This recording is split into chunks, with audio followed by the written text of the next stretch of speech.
귀한 찬양 감사드립니다. 제가 예전에 섬기던 한 교회에서 부흥회를 하는데 일본에서 교회를 섬기시는 한 목사님을 강사로 모셨었습니다. 근데 이 목사님께서 자신이 섬기고 있는 교회를 좀 자랑을 하셨습니다. 우리 교회의 교우들은 일주일 내내 말씀 속에서 삽니다. 이렇게 말씀을 하시는 거예요. 그런데 뭐 대단한 그 교회의 특별한 프로그램이 더 많은 것은 아닌데 이 일본 사람들의 그리스도인들의 그 특징을 말해 주셨습니다. 한번 복음을 들어서 예수 그리스도를 나의 구세주로 영접하면 그 은혜를 받아서 거듭나고 교회 생활을 하기 시작하면서 그 다음 날부터 새벽 예배를 나오기 시작을 한답니다.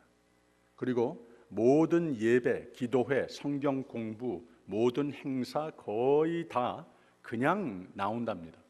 말씀으로 늘 푹 젖어서 온 교회가 더불어 적극적으로 교회 중심의 신앙생활하는 것을 일본 교회의 교인들에게 한국 교회 교인들이 본을 받을 만하다, 이런 이야기를 하시는 거예요.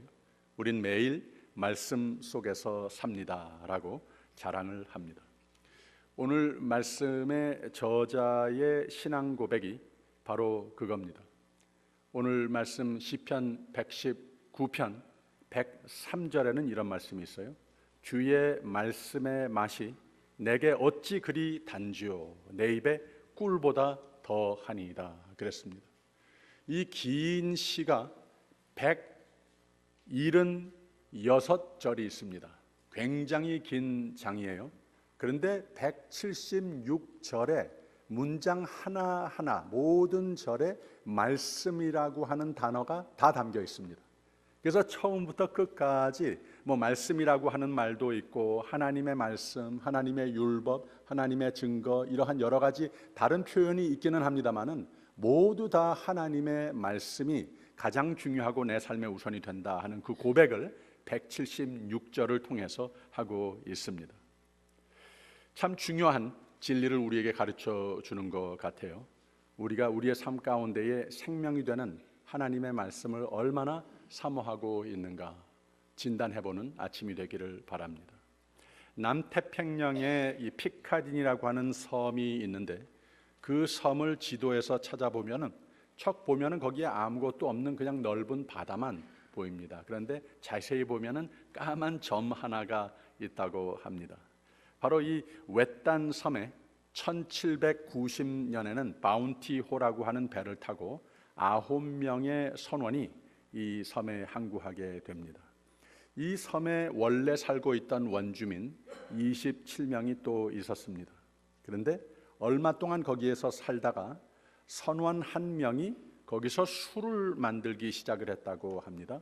머지않아서 그 선원 전부 또 원주민 전부 아주 방탕함과 악으로 가득 차게 됐다고 하는 거예요.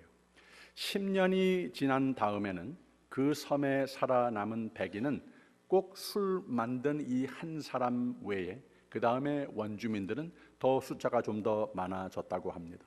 하루는 이 사람이 바운티호에 실려 있던 헌 괴짝 하나에서 성경책 한 권을 발견했다고 하는 겁니다. 성경책을 읽기 시작을 했습니다. 하나님의 말씀으로 변화를 받게 됩니다.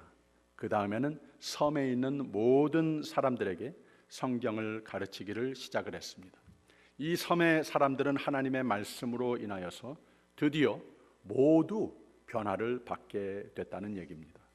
1808년에 그 섬 부근을 지나던 미국의 배 토페즈호에 의해서 발견된 이 피카린 섬은 감옥이 없고 술도 없고 범죄도 없고 게으름이 없는 번영하는 참 아름다운 섬으로 공동사회가 됐다고 하는 거예요. 이 섬은 말씀으로 변화된 섬이라고 하는 별명이 그 이후로는 붙어지게까지 됐다고 하는 말입니다. 프랑스의 시인 빅터 후이고는 영국이 셰익스피어를 만들었다면 성경은 영국을 만든 것이다 라고 말을 했습니다. 영국은 원래 해적의 나라, 도적들이 들끓는 야만적인 나라 아니었습니까? 그러나 성경을 받아들임으로써 가장 신사적인 나라로 변했습니다. 성경은 사람을 변화시키는 힘이 있습니다. 가장 낮은 곳에서 가장 방탕한 그런 삶을 죄악의 밑바닥에 걷던 사람들 중에 성 어거스틴하고 조지 뮬러라고 하는 그 위대한 기독교의 교부적인 인물들도 그러나 성경 말씀을 받아들인 후에 그들의 삶도 변화가 되더라고 하는 겁니다. 디모데후서 3장에는 사도 바울이 이런 말씀을 했습니다. 성경은 능히 너로 하여금 그리스도 예수 안에 있는 믿음으로 말미암아 구원에 이르는 지혜가 있게 하느니라 그랬습니다. 세상의 학문이 인생에게 지혜와 지식을 가르칠 수는 있지만 세상 지혜란 인간으로 하여금 구원에 이르게 할 수는 없습니다. 세상의 지혜와 세상의 학문은 암만 위대해도 사람을 변화시키는 힘은 없습니다. 고린도전서 1장에는 내가 지혜 있는 자의 지혜를 멸하고 총명한 자의 총명을 폐하리라 하셨으니 지혜 있는 자가 어디 있느뇨? 하나님께서 이 세상의 지혜를 미련케 하신 것이 아니뇨?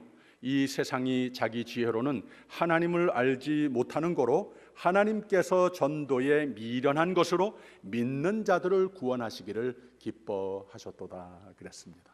시편 40편에는 풀은 마르고 꽃은 시드나 우리 하나님의 말씀은 영영이 서리라 하라라고 했습니다. 사도 바울은 후배 목사가 되는 디모데에게 권면합니다. 오직 경건에 이르기를 힘쓰라. 네가 이것들을 명하고 가르치라. 힘을 얻고 참 본이 되고 그러기 위해서는 내가 이를 때까지 읽는 것과 권하는 것과 가르치는 것에 창념하라 그랬습니다. 또 내가 네 자신과 가르침을 삼가 이 일을 계속하라. 이것을 행함으로 네 자신과 내게 듣는 자를 구원하리라 라고 말씀에 많이 강조하는 권면을 디모데전서 4장에서 우리가 볼 수가 있습니다. 한마디로 하나님의 말씀을 생명으로 여기라 하는 겁니다. 두말할 필요 없이 모든 성경의 위대한 인물 지도자들은 하나님의 말씀에 생명을 걸고 사는 사람들이었습니다. 이 시편의 저자도 예외가 아니었습니다. 오늘 말씀의 내용은 두 가지입니다. 시의 서론 부분으로서 하나님의 말씀과 율법 준수의 결단을 다짐하는 내용을 싣고 또 그 말씀을 사모해야만 그 말씀 순종하는 삶이 가능함도 보여주고 있다고 하는 겁니다. 1절과 2절에 먼저 선포되고 있습니다. 왜 하나님 말씀 중심으로 사는 것이 그리 중요한가 우리에게 가르쳐주고 있는데 1절과 2절에 있는 말씀 다시 한번 읽어보세요.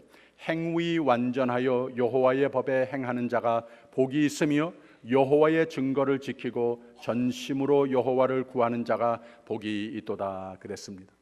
행위 완전이라고 하는 말은 탓할 일이 없는 자다 이런 뜻을 가지고 있습니다.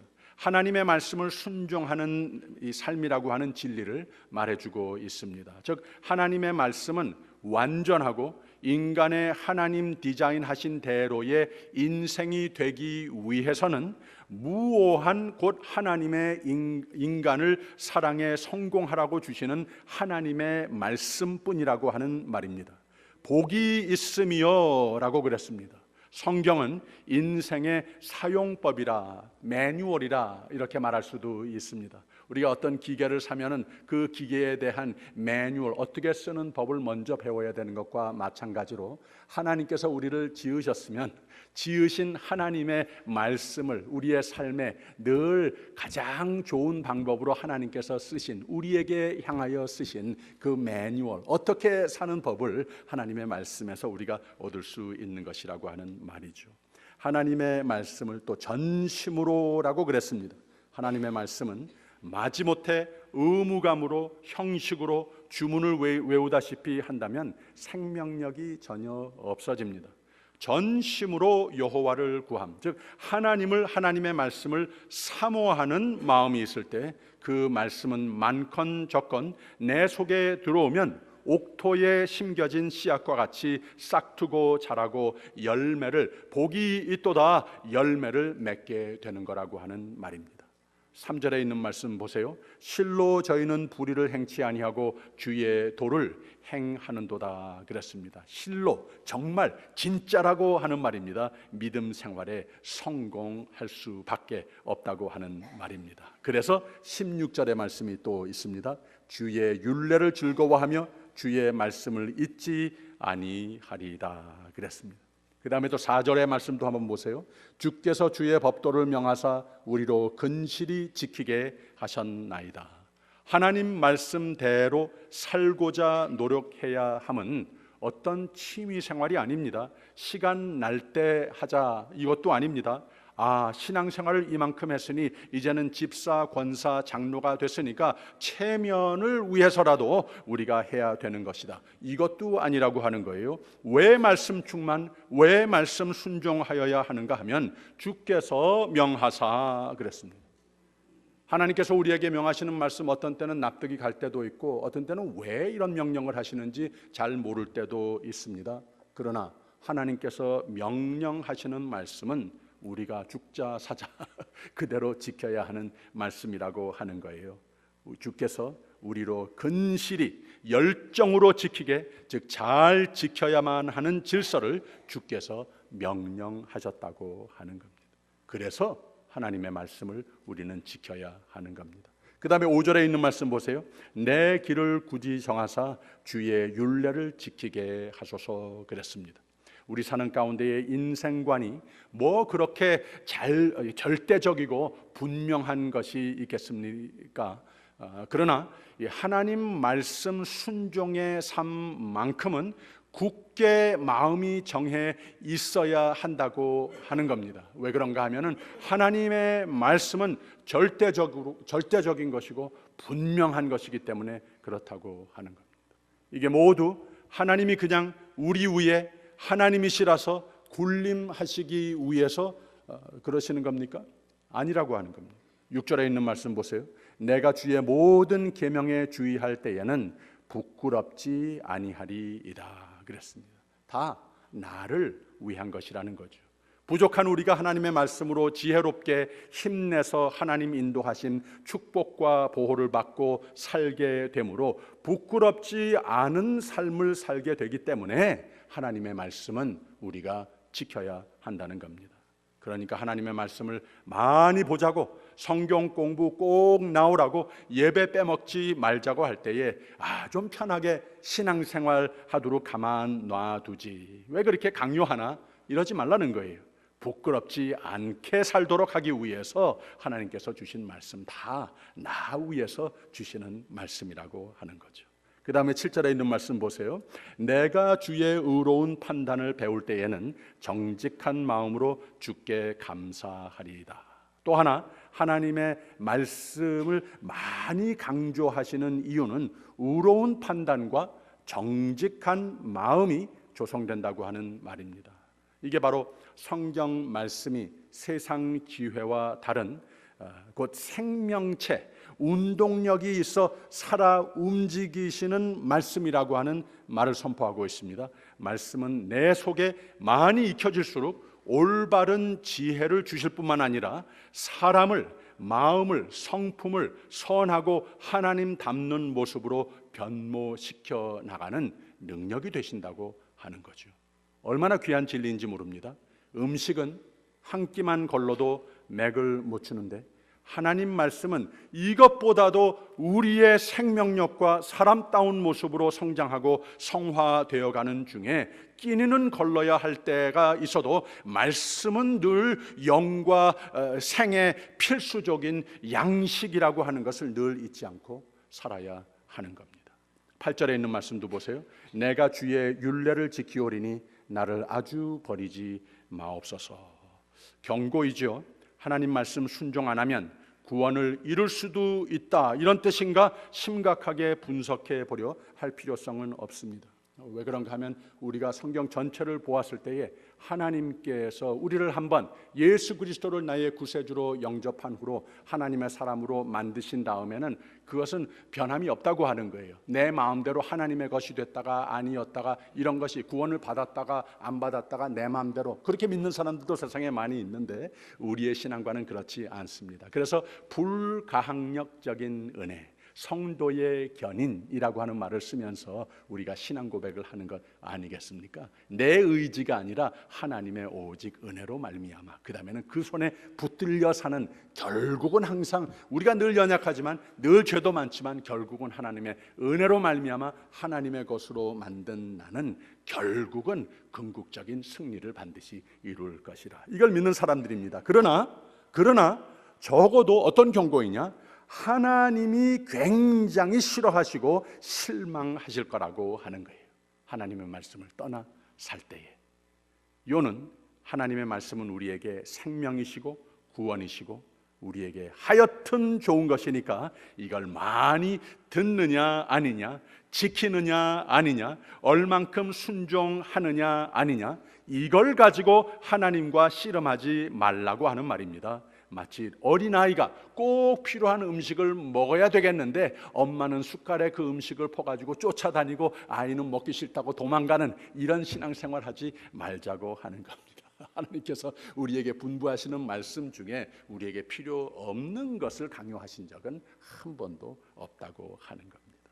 아무쪼록 하나님의 사랑이심을 또 다른 면으로 보여주시는 하나님의 인자하심이 고마워서 하나님의 말씀을 많이 보고 하나님의 말씀을 많이 순종하고 하나님의 말씀을 많이 사모해서 하나님 기뻐하시는 말씀 속에 지식과 지혜와 능력과 새 생명력이 늘 되어서 막 성장하시는 축복을, 많은 축복을 꼭 누리시는 저와 여러분이 되시기를 주님의 이름으로 축원드립니다. 성경 속에 또 교회사 속에 위대한 인물들은 모두 공통적으로 좋건 싫건, 이해가 되건 안 되건, 이득이 되건 큰 손해가 되는 것 같건, 하물며 죽음 앞에서도 하나님의 말씀이라면 어떤 상황에서도 무조건으로 기쁨으로 순종하는 사람들이었습니다.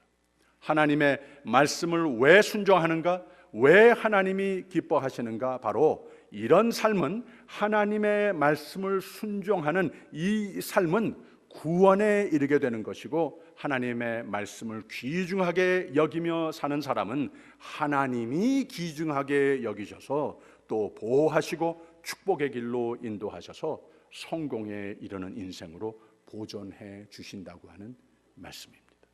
오늘 말씀 내용은 바로 이 참되고 복되고 하나님 말씀의 순종과 결단이 있는 삶이 되기 위한 필수 조건을 소개하고 있습니다.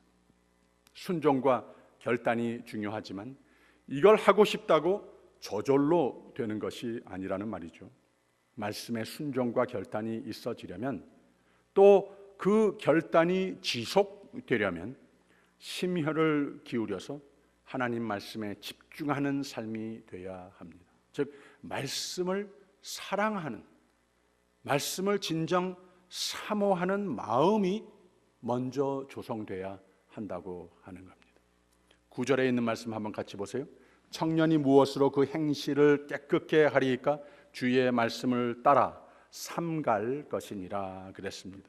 청년은 자신에게 가장 필요하고 나에게 가장 좋은 것을 늘 선택하는 것보다는 세상의 많은 유혹과 자극에 관심과 행실이 흩어지는 그런 연령 아니겠습니까? 그런 시기입니다. 그래서 그 행실을 깨끗게 한다고 하는 것이 좀처럼 쉽지 않다고 하는 거예요. 심리학에서는 이런 말을 합니다. 사람의 뇌가 있는데 뇌의 앞부분은, 이 앞부분은 reasoning, 이성을 조정하는 부분이라고 합니다. 이 뇌의 앞부분은 계속 평생 동안 발달을 한다고 하는 거예요. 이 몸의 전체적으로 이 뇌의 이 구조도 이 어느 연령에 채우게 되면은 다 성장을 맞추는데 이 뇌의 앞부분은 평생 동안 계속해서 발육이 있다고 발달을 한다고 하는 이런 말이에요. 이게 무슨 의미를 가지고 있는가 하면은 이 세상에 사는 가운데에 많은 사람들이 왜 모험과 왜 중독을 비롯해서 이성과 무관한 자신에게 해로운 행실을 많이 관과하게 되는 것인가? 바로 이 이유라고 하는 거예요. 이게 완전치 못하다고 하는 거죠. 이런 상대적으로 말하는 것이고 사람은 어느 연령층이든 상관없이 육신에 자꾸 이끌려 산다고 하는 말입니다. 사도 바울이 바로 자신의 이러한 이 부족한 모습을 솔직하게 고백하는 대목이 로마서에 있었는데 들어보세요. 우리가 율법은 신령한 줄을 알거니와 나는 육신에 속하여 죄 아래 팔렸도다. 나의 행하는 것을 내가 알지 못하노니 곧 원하는 이것은 행하지 아니하고 도리어 미워하는 그것을 함이라. 만일 내가 원치 아니하는 그것을 하면 내가 이로 율법에 선한 것을 시인하노니 이제는 이것을 행하는 자가 내가 아니요 내 속에 거하는 죄니라 그랬습니다. 완전치 못하다고 하는 솔직한 고백입니다. 그러면 우리가 어떻게 해야 되는 것인가? 하나님의 말씀을 따라 삼갈지어다. 나 혼자는 연약하기 때문에 판단력, 의지력 다 부족하기 때문에 그렇기 때문에 하나님의 말씀이 주어지면 마음으로 받아들이고 그 다음에는 내 마음이라고 하는 공간을 내가 지켜야 된다고 하는 겁니다. 이것을 잘 프로텍트하고 보호하여야 하는 것이라. 그래야 하나님께서 또 나도 원하는 그러한 행실로 열매 맺어 가게 된다고 하는 거죠. 우리의 행실, 생각, 판단, 선택, 행위 이 모든 것을 하나님의 말씀으로 도움받아 guard, 보호해야 한다고 하는 말을 잠언서 4장에는 이렇게 표현을 했습니다. 무릇 지킬 만한 것보다 더욱 내 마음을 지키라. 생명의 근원이 이에서 남이니라 그랬습니다. 우리가 매일매일 보는 것, 매일 들려오는 세상의 소음들, 이 모든 것, 환경적인 것을 우리가 어떻게 컨트롤을 하겠습니까? 이것에 대한 그 자극들에 대한 그 연약함 컨트롤할 수 없습니다. 그러나 내 마음이라고 하는 공간만큼은 사도 바울이 가르친 것과 같이 그 양심의 공간을 내가 여기에서 성령으로 하나님의 말씀으로 더욱 채우도록 내가 지킬 수 있는 그 권한은 나에게 있다고 하는 겁니다. 이것이 작은 것 같지만 여기에서 모든 것이 생명의 길로 갈 수 있는 늘 풍성한 하나님의 은혜의 열매로 맺혀지는 삶으로 인도할 수 있는 은혜를 누리게 된다고 하는 겁니다. 결론이 무엇이냐? 10절에 있는 말씀 다 같이 읽어보세요. 내가 전심으로 주를 찾아 싸우니 주의 계명에서 떠나지 말게 하옵소서. 다시 내가 전심으로 주를 찾아 싸우니 주의 계명에서 떠나지 말게 하소서. 전심으로 하나님을 찾고 전심으로 주의 말씀을 떠나지 않는 삶을 매일매일 매사에 다짐하면 다 된다는 겁니다. 한눈 팔지 말자고 하는 겁니다. 내 하트를 계속적으로 이 세속적인 유혹에서 가드 했으면 그 다음에 그 마음을 전부를 하나님께 드리는 그런 삶이 되자. 어느 경매 시장에서 일어난 일입니다. 경매물 중에 낡고 흠집 투성이인 바이올린이 하나 있었다고 합니다. 아무도 원치 않는 그런 바이올린입니다. 경매인이 많은 참 시간을 낭비하고 싶지 않았습니다. 그래도 어때 좀 팔아야 되겠으니까 그것을 번쩍 들고 사람들에게 물어봅니다. 얼마에 사겠습니까? 사람들 별로 관심이 없는데 저쪽에서 1불이요 합니다. 1달러요. 그래도 너무하지 않았냐? 그래도 바이올린인데 조금 기다리니까 2불이요. 조금 기다리니까 3불까지 해서 그 이상은 나오지가 않는 거예요. 그래서 3불로 거의 팔릴 뻔한 그 시점에서 저 뒷자리에서 어느 백발의 신사가 앞으로 나와서는 활을 집어들고 그 오래된 흠집 투성이인 바이올린을 집어들고 먼지를 닦아내고 늘어진 줄을 조이더니 그 산불 가치도 아무도 인정치 못해주던 바이올린으로 멋진 연주를 했다고 하는 거예요. 음악이 끝나고 경매인은 낮고도 조용한 목소리로 관중을 향해 말합니다. 얼마에 사겠습니까? 활과 함께 바이올린을 높이 쳐듭니다. 누가 저쪽에서 $1,000요 합니다. $1,000요? 신이 났습니다. $2,000 있습니까? 저쪽에서 또 $2,000 소리도 나옵니다. 2,000 있습니다. 3,000 있습니까? 저쪽에서 또 3,000. 3,000 한 번, 두 번 솔드 하면서 3,000불에 팔렸다고 하는 얘기입니다. 사람들은 환호를 보냈고 몇몇은 이상하다고 말을 합니다. 이해할 수가 없네요. 왜 그렇게 값이 갑자기 몇 분 사이에 바뀌었는지, 왜 그렇게 낡은 물건이, 가치가 전혀 없었던 흠집투성이의 물건이 갑자기 이렇게 값비싼 3,000불의 가치가 됐습니까? 누군가가 저쪽에서 대답을 합니다. 명인의 손이 만진 값이요 라고 했다고 하는 겁니다. 여러분, 연초에 신년 작심하신 거 잘 돼 가십니까? 벌써 내가 신년 작심을 뭘 했더라 잊어버리신 분도 있으십니까? 어떤 작심보다도, 만사보다 가장 귀한 작심은 이겁니다. 하나님의 말씀을 더욱 가까이 하는 삶입니다. 하나님의 말씀을 더욱 마음으로 사모하는 삶입니다.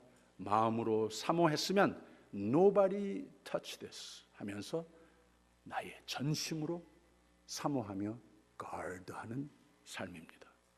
그래서 하나님께 더욱 가까이 가는 삶, 그래서 하나님께서 나를 무엇보다도 귀해 여기시고 내 곁에, 내 편에 계시다고 하는 확신으로 승리하는 삶, 이것이 가장 우리에게 귀한 작심이 될 만합니다. 이런 작심이 있는 삶은 나의 겉보기 모습은 당장 별 차이 없이 생각될지도 모릅니다. 그러나 엄청난 변화가 이미 내 삶에 일어나고 있다고 하는 겁니다. 이런 다짐 속에서는 하나님의 손, 명인의 손이 아니라 하나님의 손에 들려지는 역사가 이제는 내 삶에 펼쳐지기 시작됐다고 하는 말입니다. 할렐루야. 하나님의 손에 들려지면 나를 지으신 하나님이 명인이 낡은 흠집투성이인 악기를 들어서 아름다운 음악을 만들어내는 것과 마찬가지로 나를 지으신 하나님이 내 삶을 낡았어도, 흠집이 많이 있어도 하나님이 마음대로 아름다운 뮤직과 같은 권능의 믿음과 내게 빛이 되는 소망과 하나님의 아름다운 사랑의 축복의 열매들이 주렁주렁 맺히게 해 주는 것이라고 하는 것을 믿으시기를 바랍니다. 오늘 아침에 제가 교회에 오는 길에 이순아 권사님이 저한테 좋은 글을 하나 보내주셨어요. 그래서 제가 열어봤더니 이런 글이었습니다. 베를린 장벽이 세워지기 전 270만 동독인들이 자유를 찾아 서쪽으로 이동했습니다. 1954년 수많은 인파가 구름처럼 서쪽으로 이동하는 가운데 정반대인 동쪽으로 떠나가는 한 가족이 있었습니다. 서독 출신의 호르스트 카스너 목사의 가족이었습니다. 카스너 목사 가족은 피난 행력을 역행해 동쪽으로 향하고 있었습니다. 목회자가 동독에서 계속 넘어오기 때문에 서독에는 목회자가 넘쳐나고 있지만 오히려 동독에는 목회자 기근이 들고 있다는 소식을 접한 것이었습니다. 동독은 목회자가 없어서 수많은 영혼들이 방치되고 있었습니다. 카스너 목사는 서독에서 남부럽지 않은 안정된 생활을 하고 있었습니다. 당시 그에게는 함부르크에서 낳은 겨우 6주가 된 신생아가 있었습니다. 이 신생아를 데리고 머나 먼 동쪽 정한 거처도 교회도 없는 곳을 향해 간다는 것은 누가 보기에도 무리한 일이었습니다. 하지만 하나님 앞에 바른 삶을 고민하던 그는 결단을 내렸습니다. 안락한 생활을 포기하고 교회도 없는 공산 치하로 들어가기로 마음을 먹었습니다. 누가 보기에도 무리한 일이었습니다. 그러나 카스너 목사는 청지기 인생을 사는 것이 하나님 앞에 합당하다고 여기고 예수 그리스도처럼 낮은 곳, 더 낮은 곳을 향해 죽음까지 내려가시던 그 길, 고난의 길, 십자가의 길을 선택했습니다. 그런데 놀라운 역사가 그 다음에 펼쳐집니다. 당시 아버지의 품 안에 안겨 동쪽으로 갔던 목회자의 딸이 아버지의 엄격하고 철저한 신앙생활로 양육받으며 자랐습니다. 세월이 흘렀습니다.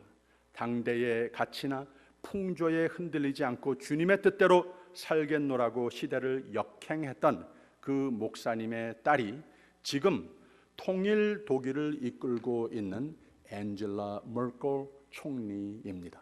한 시대의 사명자는 하나님의 특별한 경륜에 의한 양육으로 성숙됩니다.